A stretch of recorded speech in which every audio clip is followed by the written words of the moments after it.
Hello and welcome to this overview of Fibonacci patterns. The Fibonacci ratio was named after an Italian mathematician who published the sequence of numbers that approximated this ratio. It was later called the golden ratio because it appears all over nature. In seashells, pine cones, the way flower petals and tree branches are arranged, the list is almost without end.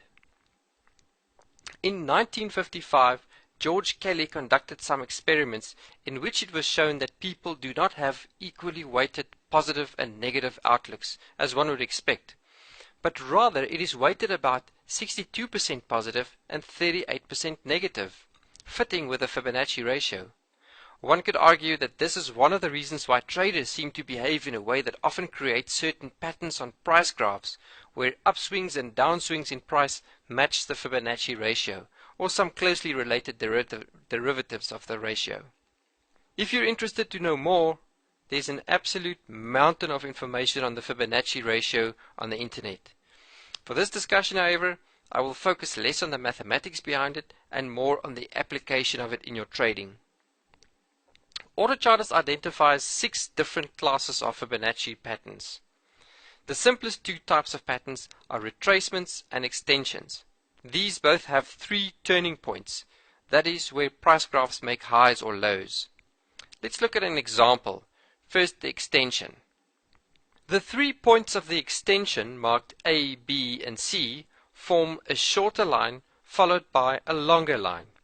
Looking purely at the price difference between A and B, and relating that to the price difference between C and B, if these two are in Fibonacci proportion, then we classify it as an extension. Retracements are the same, except that we mark the points as B, C, and D, and they have the large price difference first, followed by the smaller price difference. The expectation that follows is that the price could find support at one of the illustrated Fibonacci levels. If this had been a bullish pattern, the expectation would be that resistance will be encountered at the Fibonacci levels. The crux of this kind of analysis is that Fibonacci levels give us a potential preview of where we may encounter support or resistance after the latest turnaround in price. Now the Fibonacci patterns can become longer and more intricate.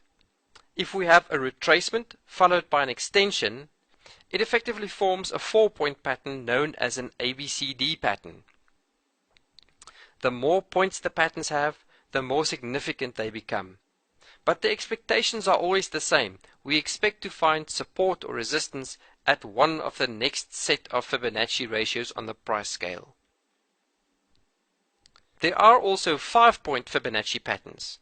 The Gartley pattern is an ABCD that is preceded by a point marked as X, which is in a Fibonacci ratio to the whole of the ABCD.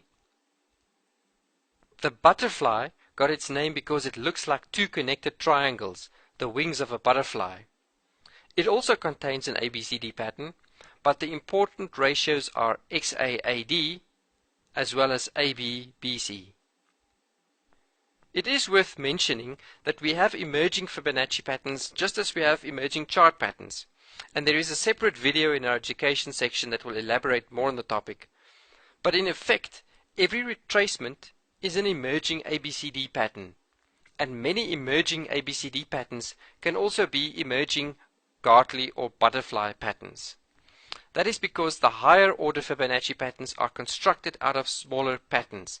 Every 5-point pattern contains a 4-point ABCD, and every ABCD contains a retracement and an extension. With emerging Fibonacci patterns, we illustrate a pink dot. This is the sentence you have to play in your head when you're looking at an emerging Fibonacci pattern. If the price reaches the level of the pink dot and it turns around at that level, then expect support resistance at one of the illustrated Fibonacci levels. So there are quite a lot of conditions that have to be met for an emerging Fibonacci pattern to complete. As you can imagine, it never happens that a pure Fibonacci ratio is encountered due to the discrete nature of prices. So in our calculations, we have a very small error margin that we look at. and when the price ratio falls within this margin, close enough to the true Fibonacci ratio, we approve it as a fib ratio. The degree to which we fall within the margin is indicated by the price symmetry quality indicator. You can learn more about these quality indicators in the video called Quality Indicators. There's a whole lot more to trading than simply following up green arrows or red down arrows. The aim of AutoChartist is not to be an easy trading system, but if you understand what the patterns mean, then it is going to save you an incredible amount of time and make you many times more productive in your trading efforts. Use these trading opportunities together with your own wisdom and intuition, and use other market opinions and analysis types to form smart and well thought through trading strategies.